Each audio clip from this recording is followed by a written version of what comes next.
नैथि मंगलबार बाथौ सानजों लोब्बा लाखिनानै खुंनाय 25थि रुफाथि मायथाइ फालिथाया जोबनानै थांबाय।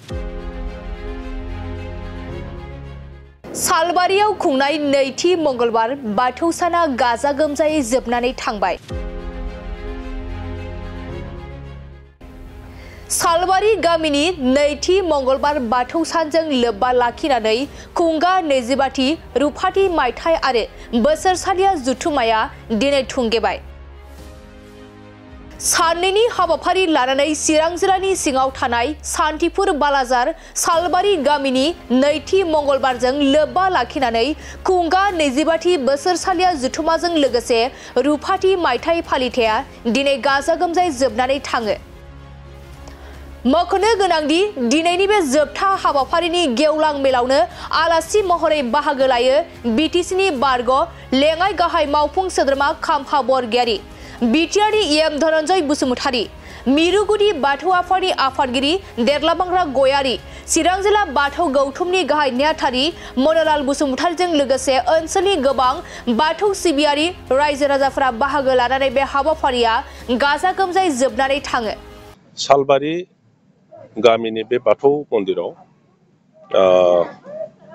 गोथार बाथौ सान फालिनायजों लोगोसे समग्र ओनसोलनि बाथौआरि बिथांमोनखौ लाफानानै बाहाय मोनसे सावराय मेल खालामदों जे बाथौ धोरोमखौ बोरैहाय साबसिननिफ्राय हामसिन खालामनो हायो। फैनानै जोबोद मोजां मोनदों। जोंनि बर'फोरनि धोरोमा बाथौआनो, गुबुन नंथ्रा आरो बे धोरोमानो जोंनि आइडेन्टिटि, सिनायथि, जोंनि हारिमु, जोंनि दामनाय देनाय खननाय मोसानाय, जोंनि सिन्था धारा आखल आखु बे धोरोमावनो दंजोबो। जोङो बर' हारिखौ गेदेमा हारि दानायनि जोंनि जि सिमां बेखौ मावफुंनांगौब्ला जोंहा निजिस्स' धोरोम, निजिस्स' भाषा, निजिस्स' कला कृष्टि जोंहा जिहेथु दंखायो। बेखायनो समग्र बर'फोरनि बे धोरोमखौ जोङो लाखिनांगौ।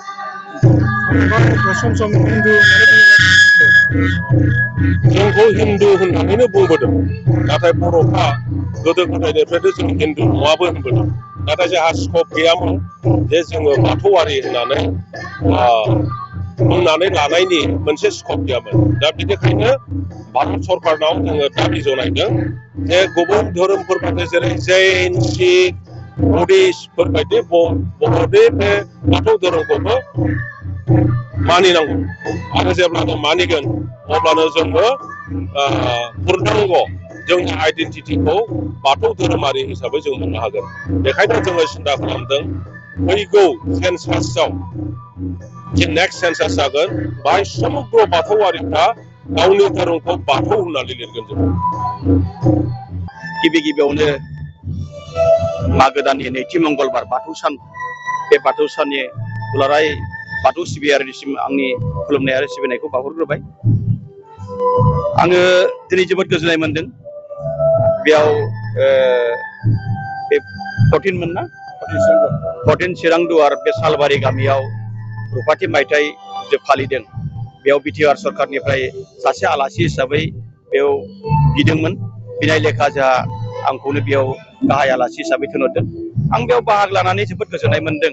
मानोना बेयाव एखेबारे बाथौ धोरोमारि गाजा गोमजा ज'यैनो बाहागो लानानै बाथौ धोरोमखौ बोरै फालिलांनांगौ, फैबाय थानाय समाव बाथौ धोरोमारिफोरनि थाखाय मावनांगौ खामानिफ्रा मा मा बेफोरखौ सावरायनायनि गेजेरजों जों गेवलां मेलाव बाहागो लानो मोनदों।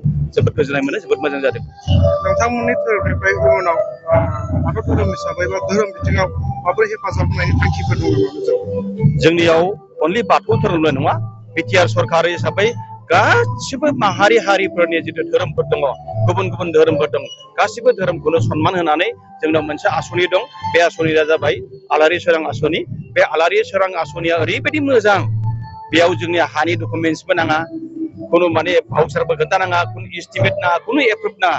जोङो डाइरेक्ट कमिटिजों फैनानै जोङो 2 लाख थाखानि चेक होनानै बिथांमोनखौ बहननानै जिखि खामानियाव बाहाया जों बिथांमोननो बे 2 लाख थाखाखौ होनाय जायो। बे जोंनि बिटिआर सरकारनि मोनसे आसनि।